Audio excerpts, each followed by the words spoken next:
എല്ലാവർക്കും നമസ്കാരം. ഞാൻ ഷിജോ സക്കറിയ. ഞാനൊരു കരിയർ കൗൺസിലറും ഒരു മോട്ടിവേഷണൽ സ്പീക്കറുമാണ്. കുറച്ച് ആൾക്കാരെയൊക്കെ എനിക്ക് അറിയാവുന്നവരുണ്ട്, ഈ പ്രോഗ്രാം കാണാൻ സാധ്യതയുള്ള ആൾക്കാരെ. എങ്കിലും ഭൂരിപക്ഷം ആൾക്കാരും ഞാൻ ആദ്യമായി എൻ്റെ ശബ്ദം കേൾക്കുന്നവരും എനിക്കൊന്നും ഒട്ടും അറിയാൻ പാടില്ലാത്തവരുമായിരിക്കും. എങ്കിലും കുമരകംകാർക്ക് വേണ്ടി ഇങ്ങനൊരു പ്രോഗ്രാം ചെയ്യുന്നതിൽ എനിക്ക് വളരെ സന്തോഷമുണ്ട്. പ്രത്യേകിച്ച് സോബിസാറിന് പ്രത്യേകമായിട്ടുള്ള നന്ദി അറിയിക്കുന്നു. നമുക്ക് കരിയറുമായി ബന്ധപ്പെട്ട അല്ലെങ്കിൽ 10ാം ക്ലാസ്സിനും 12ാം ക്ലാസ്സിനും ഡിഗ്രിക്കുമൊക്കെ ശേഷം എന്താണ് നമ്മൾ പഠിക്കേണ്ടത്, ഏത് മേഖലയിലേക്ക് നമ്മൾ തിരഞ്ഞെടുക്കേണ്ടത് എന്ന കാര്യങ്ങളെക്കുറിച്ച് ഏകദേശം 25-30 തവണയായി ഒരു 5 മിനിറ്റ് തുടങ്ങി 10 മിനിറ്റ് വരെയുള്ള സ്ലോട്ടിൽ കുറേ കാര്യങ്ങൾ നിങ്ങളുമായി എൻ്റെ അറിവ് പങ്കുവെക്കുക എന്നുള്ളതാണ് എൻ്റെ ഉദ്ദേശം. നിങ്ങളെല്ലാവരും അതിന് തയ്യാറാണെന്ന് ഞാൻ വിശ്വസിക്കുന്നു. എല്ലാ ഞായറാഴ്ചകളിലും ടെലികാസ്റ്റ് ചെയ്യുന്ന ഈ പ്രോഗ്രാം അതിനുശേഷമുള്ള ദിവസങ്ങളിൽ നിങ്ങൾ കണ്ടതിന് ശേഷം നിങ്ങൾക്ക് സംശയങ്ങളും കാര്യങ്ങളും നിങ്ങൾക്ക് ചോദിക്കാവുന്നതാണ്. അത് ഒരു വാട്സാപ്പ് നമ്പർ നിങ്ങൾക്ക് തരും. ആ നമ്പറിൽ നിങ്ങൾ തന്നു കഴിഞ്ഞാൽ നിങ്ങൾക്ക് ഡയറക്റ്റ് ആയിട്ടോ അല്ലെങ്കിൽ നമ്മുടെ ഗ്രൂപ്പുമായി ബന്ധപ്പെട്ടോ അതിൻ്റെ എല്ലാ വിധത്തിലുള്ള സാധ്യതകളും നമ്മൾ തിരിച്ചു നൽകുന്നതായിരിക്കും. കരിയർ എന്ന് പറയുന്നത് വളരെ വലിയ ഒരു വിഷയമാണ്. അത് നമ്മൾ പറഞ്ഞാൽ എവിടെ തുടങ്ങും എവിടെ അവസാനിപ്പിക്കും എന്ന് നമുക്ക് പറയാൻ പറ്റില്ല. കാരണം അത്രമാത്രം ഒരു വലിയ മേഖലയാണ്. അതുകൊണ്ട് തന്നെ നമുക്ക് വളരെ പ്രധാനപ്പെട്ടതും ധാരാളം ആൾക്കാർ പോകാൻ സാധ്യതയുള്ള കോഴ്സുകളും എന്നാൽ വളരെ സ്പെഷ്യലൈസ്ഡ് ആയിട്ടുള്ള കോഴ്സുകളെ കുറിച്ചുമൊക്കെ ആയിരിക്കും നമ്മൾ സംസാരിക്കുക. എല്ലാ കോഴ്സുകളും അതിലുണ്ടാവുമെന്ന് നിങ്ങൾ പ്രതീക്ഷിക്കരുത്. എങ്കിലും ഏത് കോഴ്സിനെ കുറിച്ച് നമുക്കറിയാവുന്ന അറിവുകൾ പറഞ്ഞു തരാം, അതിൻ്റെ സാധ്യതകളെ കുറിച്ച് പറഞ്ഞു തരാം, അതെങ്ങനെയാണ് അതിന് അഡ്മിഷൻ എടുക്കേണ്ടത് പറഞ്ഞു തരാം. അത് ആ കോഴ്സുകൾ കഴിഞ്ഞാൽ ഏത് തരത്തിലുള്ള ജോലികളാണ് കിട്ടാൻ സാധ്യതയുള്ളത്, അതിൻ്റെ സാലറി എന്തുമാത്രം കിട്ടാൻ സാധ്യതയുള്ള കാര്യങ്ങളൊക്കെ പറഞ്ഞു തരാം. അതൊക്കെ എത്രമാത്രം നിങ്ങൾ എന്നോട് ചോദിക്കുന്നു അതനുസരിച്ച് അതിൻ്റെ കണ്ടന്റ് വൈസിൽ നമ്മൾ കുറച്ചുകൂടെ റിച്ച് ആയിക്കൊണ്ടിരിക്കും. എല്ലാവർക്കും ഒരിക്കൽ കൂടി എല്ലാവിധ ആശംസകളും നേരുന്നു. ഒരു നല്ല കുറച്ച് നിമിഷങ്ങളായി മിനിറ്റുകളായി നമുക്ക് ഈ പ്രോഗ്രാം മുന്നോട്ട് കൊണ്ടുപോകട്ടെ എന്ന് ആശംസിക്കുകയാണ്, പ്രാർത്ഥിക്കുകയാണ്. ചൂണ്ടുപലക എന്ന് പറയുന്ന നമ്മുടെ കരിയർ ഗൈഡൻസുമായി ബന്ധപ്പെട്ട പ്രോഗ്രാം ആണ് നമ്മളിവിടെ നടത്തപ്പെടുക. എനിക്ക് അതിയായ സന്തോഷമുണ്ട്. ആറ്റമംഗലം സെയിൻറ്റ് ജോൺസ് യാക്കോബായ പള്ളിയുമായി ബന്ധപ്പെട്ട് ഈ പ്രോഗ്രാം നടത്താൻ സാധിച്ചതിന് വളരെ സന്തോഷമുണ്ട്. ഈ പള്ളിയുടെ വികാരിയായി പ്രവർത്തിക്കുന്ന റവറൻ ഫാദർ ബിജി എടാട്ട്, അതുപോലെ തന്നെ അസിസ്റ്റന്റ് വികാരിയായിട്ട് പ്രവർത്തിക്കുന്ന എബിൻ നീലിമംഗലം എന്നിവർക്കും പ്രത്യേകമായിട്ടുള്ള നന്ദി പ്രകാശിപ്പിക്കുന്നു. സാധാരണ ഇതിൽ പള്ളിയുമൊക്കെ ബന്ധപ്പെട്ട് ഇങ്ങനെയുള്ള പ്രോഗ്രാമിന് പലതും കുറവാണ്. ചില ഓർഗനൈസേഷനും സ്കൂളുകളും അല്ലെങ്കിൽ കോളേജുകളുമായി ബന്ധപ്പെട്ടൊക്കെയാണ് കൂടുതൽ നടക്കുക. ഒരു പള്ളി കേന്ദ്രീകൃതമായി ആ പള്ളിയിലെ വിശ്വാസികളുടെ കുടുംബങ്ങൾക്ക് വേണ്ടി ഇങ്ങനൊരു പ്രോഗ്രാം ഓർഗനൈസ് ചെയ്യാൻ തയ്യാറായതിൽ പ്രത്യേകമായിട്ടുള്ള അഭിനന്ദനങ്ങൾ ഇതിൻ്റെ അച്ഛന്മാർക്കും മറ്റു ഭാരവാഹികൾക്കും നേരുകയാണ്. അതോടൊപ്പം ഈ പ്രോഗ്രാമിന് ലീഡർഷിപ്പ് എടുക്കുന്ന എക്കോ ഡോട്ടിന് പ്രത്യേകമായിട്ടുള്ള അഭിനന്ദനങ്ങൾ നേരുന്നു. നല്ല പ്രോഗ്രാമായിട്ട് ഇത് മാറുമെന്ന കാര്യത്തിൽ സംശയമൊന്നുമില്ല. കരിയർ അവയർനെസ് പ്രോഗ്രാമുകൾ അല്ലെങ്കിൽ കരിയർ ഗൈഡൻസ് പ്രോഗ്രാം എന്നൊക്കെ പറയുന്ന സത്യത്തിൽ ഒരു വലിയൊരു മേഖലയാണ്. നമ്മൾ സത്യത്തിൽ എവിടെ തുടങ്ങണം എവിടെ അവസാനിപ്പിക്കണം എന്ന് നോക്കി കഴിഞ്ഞാൽ അത് വലിയ പാടാണ്. കാരണം നമ്മളെ സംബന്ധിച്ചിടത്തോളം ഓരോരുത്തരും സെപ്പറേറ്റ് ആണ്.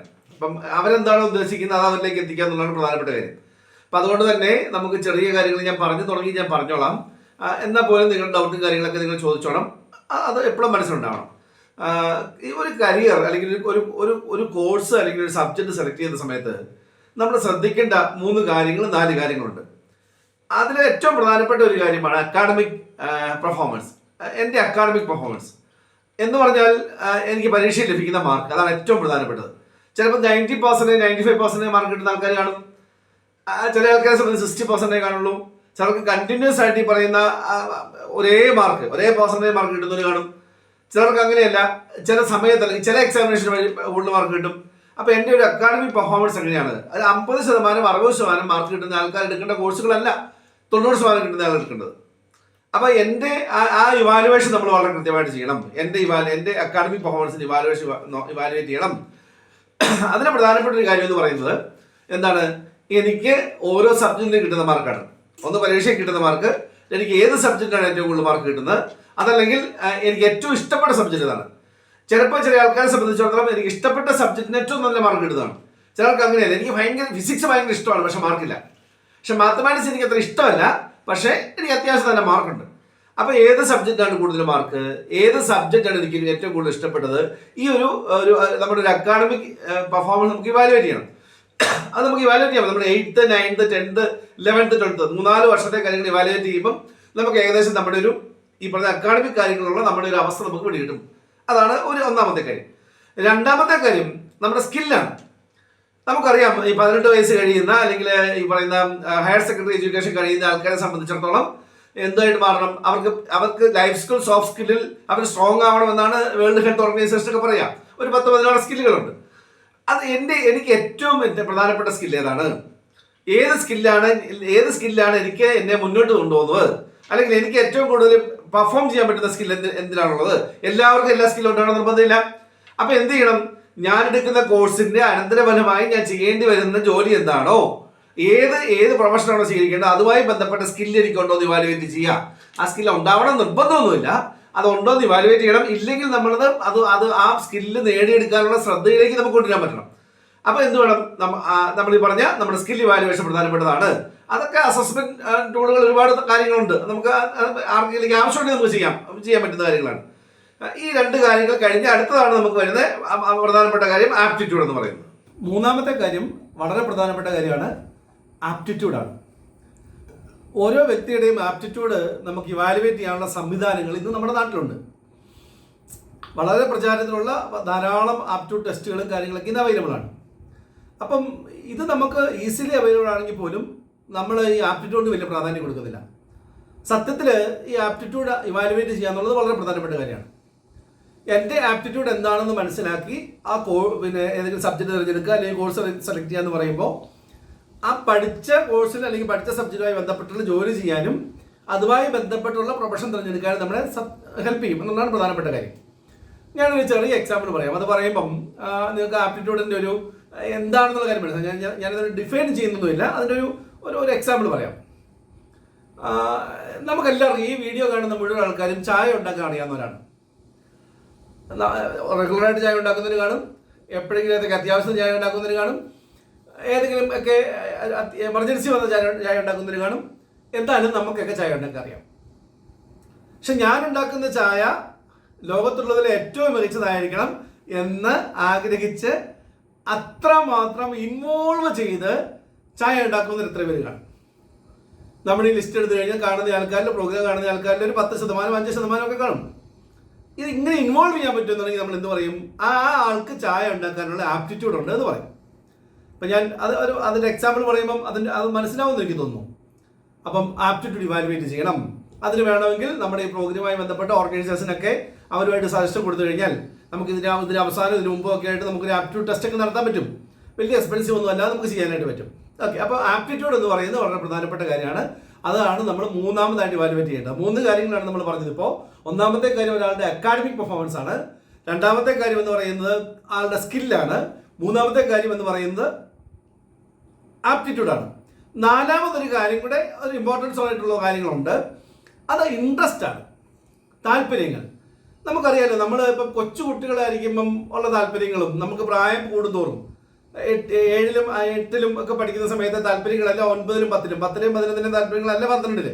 അപ്പോൾ പ്രായം മാറുന്നതിനനുസരിച്ച് നമ്മുടെ അനുഭവങ്ങൾ കൂടുന്നതിനനുസരിച്ച് നമ്മുടെ താല്പര്യങ്ങൾ വ്യത്യാസം വരും. ഒരു എക്സാമ്പിൾ പറഞ്ഞാൽ ചില ആൾക്കാർ പറയും, എനിക്ക് നാട്ടിൽ നിൽക്കാൻ താല്പര്യമാണ്, ഞാൻ നാട് വിട്ടു പോകുന്നില്ല. എനിക്ക് നാട്ടുകാരെയൊക്കെ കാണും, വീട്ടുകാരെയൊക്കെ കാണും, ഞാൻ നാട്ടിലാണ് ആക്റ്റീവായിട്ട് നിൽക്കാൻ താല്പര്യപ്പെടുന്ന ആൾക്കാരാണ്. ചിലർ 10ലും 11ലും തന്നെ പഠിക്കുമ്പോൾ തന്നെ പറയാം, എനിക്ക് 12 ഉറപ്പായിട്ട് പറയാം, എനിക്ക് ഡിഗ്രിക്ക് കയറുമ്പോൾ അന്നേരം പറയും എന്ത്, എങ്ങനെയെങ്കിലും ഇവിടുന്ന് രക്ഷപ്പെട്ടാൽ മതി എന്ന് പറഞ്ഞാൽ അവർക്ക് ഇവിടെ നിൽക്കാൻ പറ്റുന്നില്ല. അപ്പോൾ ഓരോരുത്തർക്കും അവരുടെ പേഴ്സണൽ ആയിട്ടുള്ള ഇൻട്രസ്റ്റുകളുണ്ട്. അത് ഒരേ കുടുംബത്തിലെ ആൾക്കാർ കാണില്ല, ഇൻട്രസ്റ്റുകളുണ്ട്. അപ്പോൾ എന്ത് ചെയ്യണം, അവരുടെ ഇൻട്രസ്റ്റുകൾ ഇവാലുവേറ്റ് ചെയ്യണം. ആ ഇൻട്രസ്റ്റുകൾ ഇവാലുവേറ്റ് ചെയ്യുന്ന സമയത്താണ് നമ്മൾ നമ്മുടെ ലൈഫിനെ കുറിച്ചൊരു എക്സ്പെക്ടേഷൻ നമ്മൾ മനസ്സിൽ നോക്കണം. അത് നമ്മുടെ ഇൻട്രസ്റ്റുമായിട്ട് റിലേറ്റഡ് ആയിട്ടുള്ള കാര്യമാണ്. ഓക്കെ, അപ്പോൾ ഈ ലൈഫിനെ കുറിച്ചുള്ള എക്സ്പെക്ടേഷൻ ഇതിനകത്ത് പ്രധാനപ്പെട്ടതാണ്. അപ്പോൾ എന്ത് സംഭവിക്കണം, അത് നിങ്ങൾ എഴുതണം. വെറുതെ പറഞ്ഞാൽ പോലെ എഴുതണം. ഞാനൊരു എക്സസൈസ് പറയാം, അതൊന്ന് കുട്ടികളൊക്കെ ചെയ്യുകയാണെങ്കിൽ നമുക്ക് കുറച്ച് നന്നായിരിക്കും. നിങ്ങളുടെ ആപ്റ്റിറ്റ്യൂഡോ നിങ്ങളൊരു പേഴ്സണൽ കരിയർ കൗൺസിലിംഗിലോ ഒക്കെ പോകുന്ന സമയത്ത് സ്വാഭാവികമായിട്ട് നിങ്ങളുടെ എക്സ്പെക്ടേഷനും ലൈഫിനെ കുറിച്ചുള്ള പ്രതീക്ഷകളൊക്കെ എഴുതി കഴിഞ്ഞാലുള്ള ഒരു ഗുണമുണ്ട്. ഈ കരിയർ കൗൺസിലിംഗുമായി ബന്ധപ്പെട്ടുള്ള കൗൺസിലേഴ്സിന് അതിനകത്ത് ഗുണമുണ്ട്. അതെന്താ ചെയ്യേണ്ടതെന്ന് വെച്ച് കഴിഞ്ഞാൽ, നിങ്ങൾ ഇന്ന് വൈകുന്നേരം അല്ലെങ്കിൽ നാളെ രാവിലെയോ നാളെ വൈകുന്നേരം ഒക്കെ ആയിട്ട് എവിടെയെങ്കിലും സ്വസ്ഥമായിട്ട് റിലാക്സ്ഡ് ആയിട്ട് എടുത്തിട്ട് ഒരു വൈറ്റ് പേപ്പർ എടുക്കണം, ഫുൾ സ്കേപ്പ് പേപ്പർ എടുക്കണം. എന്നിട്ട് അതിൽ നിങ്ങളുടെ ലൈഫിനെ കുറിച്ചുള്ള പ്രതീക്ഷകൾ എഴുതണം. അത് എത്രമാത്രം കളർഫുള്ളായിട്ട് എഴുതാൻ പറ്റുമോ, എത്രമാത്രം എന്താ പറയുന്നത് വിശാലമായിട്ട് എഴുതാൻ പറ്റുമോ അത്രമാത്രം കളർഫുള്ളായിട്ട് എഴുതണം. അത് കണ്ടിന്യൂസ് ആയിട്ട് എഴുതി, ഒന്നിനു പുറകെ പോയിന്റായിട്ട് എഴുതരുത്. അതിങ്ങനെ കണ്ടിന്യൂസ് ആയിട്ട് എഴുതി പോകണം. എക്സ്പെക്ടേഷൻ അല്ലേ, പ്രതീക്ഷകളല്ലേ, എല്ലാം സംഭവിക്കണമെന്നില്ല, പക്ഷെ നിങ്ങളുടെ എക്സ്പെക്ടേഷൻ എഴുതണം. അത് നിർബന്ധമായിട്ടും നിങ്ങളുടെ പേരൻസിനെ നിങ്ങളുടെ ഇടത്തും വലത്തും ഇരുത്തി അത് വായിച്ച് കേൾപ്പിക്കണം. അപ്പം നിങ്ങളുടെ എക്സ്പെക്ടേഷനും പേരൻസിൻ്റെ എക്സ്പെക്ടേഷനും ഒരുപോലെയാവും. ഇത് രണ്ടായി കഴിഞ്ഞാൽ ആർക്കിട്ട് പണി കിട്ടും? നമ്മൾ കുട്ടികൾക്കിട്ട് പണി കിട്ടും അല്ലേ. പേരൻസ് എങ്ങനെ വന്നാലും അവരുടെ എക്സ്പെക്ടേഷനുമായി ബന്ധപ്പെട്ടാണ് എപ്പോഴും സ്ട്രിക്റ്റ് ആയിട്ട് നിൽക്കുക, സ്ട്രോങ് ആയിട്ട് നിൽക്കുക. അപ്പം ഈ പറയുന്ന നമ്മുടെ ഒരു ഈ പറയുന്ന കാര്യം ലൈഫിനെ കുറിച്ചുള്ള എക്സ്പെക്ടേഷൻ എന്തായിട്ട് മാറണം? നമ്മുടെ ഇൻട്രസ്റ്റ് റിലേറ്റഡ് ആയിട്ടുണ്ട്. അങ്ങനെ അതാണ് 4ാമത്തെ കാര്യം. അങ്ങനെ 4 കാര്യങ്ങൾ നിങ്ങൾ നിർബന്ധമായിട്ട് ഇവാലുവേറ്റ് ചെയ്യുക എന്നുള്ളതാണ് ഇന്നത്തെ പ്രധാനപ്പെട്ട കാര്യം. ഇതിനാരുടെങ്കിലും ഹെൽപ്പ് മേടിക്കാം, എന്തെങ്കിലും സഹായം വേണമെന്നുണ്ടെങ്കിൽ നമുക്കത് അതിനുള്ള അറേഞ്ച്മെന്റ് ചെയ്യാം. ഇതൊക്കെയാണ് എനിക്ക് നിങ്ങൾക്ക് വേണ്ടി ചെയ്യാൻ പറ്റുന്ന കാര്യങ്ങൾ. ഒന്ന് ആലോചിച്ച് നോക്കിയാൽ നമ്മൾ ഈ പറയുന്ന 12th കഴിഞ്ഞുള്ള കാര്യങ്ങളാണ് നമ്മളിപ്പോൾ കൂടുതലായിട്ടും പറയാം. 10th ശേഷമുള്ള കാര്യങ്ങൾ ചെറിയ 1-2 സെന്റൻസ് ഞാൻ പറഞ്ഞു കേൾപ്പിക്കാം. അതിതാണ് ഒന്ന് 10th കഴിഞ്ഞാൽ നമുക്ക് സാധാരണ നമ്മുടെ CBSE സിലബസിൽ നമ്മുടെ നിലവിലുള്ള കേരളത്തിൽ അവൈലബിൾ ആയിട്ടുള്ള ഏത് സിലബസിൽ നിങ്ങൾക്ക് +2 പഠിക്കാനുള്ള സാധ്യതയുണ്ട്. അതുപോലെ തന്നെ national institute of open schooling ഉണ്ട്. അപ്പം NIOS എന്ന് പറയും. ഇത് നമുക്കൊരു ഓപ്ഷനാണ്. നമ്മൾ ഇത് ഒരു സെക്കൻഡ് ലെവലിൽ സെക്കൻഡറി ആണ്, അല്ലെങ്കിൽ അതൊരു കുറച്ച് മോശമാണ് എന്ന് പറഞ്ഞുകൊണ്ടിരുന്നെങ്കിൽ വേൾഡ് വൈഡായിട്ട് അംഗീകരിച്ചിരിക്കുന്ന സിലബസും കാര്യങ്ങളാണ്. അത് NIOSന്റെ ഗുണം എന്താണെന്ന് ചോദിച്ചു കഴിഞ്ഞാൽ നമ്മൾ ഒത്തിരി ഫ്ലെക്സിബിൾ ആണ്. അപ്പോൾ എനിക്കൊരു സബ്ജക്റ്റ് പഠിക്കണമെങ്കിൽ അവിടെ ഓപ്ഷൻസ് കൂടുതലാണ്.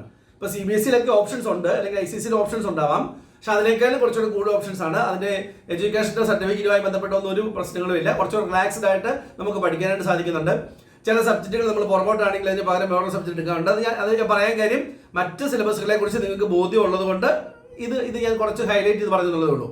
അപ്പോൾ എന്ത് ചെയ്യണം? ഏത് സബ്ജക്റ്റാണ് പഠിക്കേണ്ടതെന്ന് ആലോചിച്ച് നമ്മൾ +2 നമ്മൾ അഡ്മിഷൻ എടുക്കുക എന്നുള്ള പ്രധാനപ്പെട്ട കാര്യം. ഈ +2 അഡ്മിഷൻ എടുത്തു കഴിഞ്ഞാൽ ഇതിൻ്റെ റിസൾട്ട് എന്ന് പറയുന്നതിന് എൻഡ് അല്ല എന്നുള്ള കാര്യം ആദ്യം മനസ്സിലാക്കുക. ഏത് കോഴ്സിലേക്കാണ് എനിക്ക് പോകാൻ പോകുന്നത്, ആ കോഴ്സിൽ എനിക്ക് മെറിറ്റിൽ അഡ്മിഷൻ കിട്ടത്തക്ക രീതിയിലുള്ള പഠന രീതികൾ +1 +2 ഉണ്ടാവണം. പലപ്പോഴും നമ്മൾ എക്സാമിനേഷന് വരുന്ന സമയത്ത് പഠിക്കുക എന്നുള്ളതാണ് നമ്മൾ ഈ 4ാം ക്ലാസ്സിലും 5ലും 6ലും 7ലും ഒക്കെ 10ാം ക്ലാസ് വരെ നമ്മളിങ്ങനെ കടന്നുപോയത് നമ്മുടെ പഠന പ്രക്രിയയിലെ ഏറ്റവും ദോഷമായിട്ടുള്ള കാര്യം എക്സാം റിലേറ്റഡ് ആയിട്ട് പഠിക്കുക എന്നുള്ളതാണ്. ടീച്ചേഴ്സും അങ്ങനെ പഠിപ്പിക്കും എന്ന് പറഞ്ഞാൽ ടീച്ചേഴ്സിനെ കുറ്റം പറയുന്നൊന്നുമല്ല. പിള്ളേർ പഠിക്കുകയല്ല, പിന്നെ എങ്ങനെയെങ്കിലും എക്സാം ജയിപ്പിക്കാൻ വേണ്ടി ഓടിച്ചിട്ട് അവസാനം എങ്ങനെയെങ്കിലൊക്കെ ജയിപ്പിച്ചെടുക്കാൻ വേണ്ടി പരിശ്രമിക്കും. അതിന് പകരം സിസ്റ്റമാറ്റിക് ആയിട്ടുള്ള സ്റ്റഡി എന്ത് ചെയ്യണം? ഈ 11th 11ാം ക്ലാസ്സിൽ തന്നെ ആരംഭിക്കണം. സമയം കണ്ടുപിടിച്ച് അങ്ങനെ വെച്ച് എന്ന് പറഞ്ഞാൽ ഈ എന്താ പറയുന്നത് നമ്മുടെ 12th റിസൾട്ട് എന്താവണം എന്ന് മുൻകൂട്ടി കണ്ട് 11th ആദ്യ ആഴ്ചകളിൽ തന്നെ നമുക്ക് പ്ലാൻ ചെയ്യാൻ പറ്റണം. അപ്പോൾ ആ സിസ്റ്റമാറ്റിക് ആയിട്ടുള്ള സ്റ്റഡിയുടെ കാര്യങ്ങൾ ആവശ്യമുണ്ട്. ആർക്കെങ്കിലും ആവശ്യമുണ്ടെങ്കിൽ നിങ്ങൾ കോൺടാക്ട് ചെയ്ത് കഴിഞ്ഞാൽ അതിനുള്ള ടിപ്സും കാര്യങ്ങളൊക്കെ നമുക്ക് പുറകെ നമ്മൾ പറഞ്ഞു തരാം. ഓക്കെ, അപ്പോൾ 10th നമ്മൾ അങ്ങനെ നിർത്തുകയാണേ. ഇനി നമുക്ക് 12th കിടക്കാം. നമുക്കറിയാം നമുക്ക് സമയപരിധി വളരെ കുറവാണ്. അപ്പോൾ നമുക്ക് 12th കാര്യങ്ങൾ നമുക്ക് 12th കഴിയുന്ന കുട്ടികൾ എന്തൊക്കെയാണ് ചെയ്യേണ്ടതെന്നുള്ള കാര്യം നമുക്ക് അടുത്ത ദിവസം നമുക്ക് സംസാരിക്കാം. നിങ്ങൾ തുടർച്ചയായിട്ട് ഈ പ്രോഗ്രാം കാണുമെന്നാണ് എൻ്റെ വിശ്വാസം. നിങ്ങളുടെ കമൻറ്റുകളൊക്കെ കൃത്യമായിട്ട് നമുക്ക് അയച്ചു തരിക.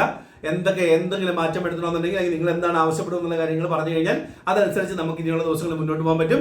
ബേസിക് ആയിട്ടുള്ള കാര്യങ്ങളൊക്കെ ഞാൻ ഓൾറെഡി സ്റ്റഡീഡാണ്. കഴിഞ്ഞ 20 വർഷമായി കരിയർ ട്രെയിനിങ് മേഖലയിൽ നിൽക്കുന്ന ഒരാളായതുകൊണ്ട് തന്നെ ഞാൻ അതിനകത്ത് കോൺഫിഡൻ്റ് ആണ്.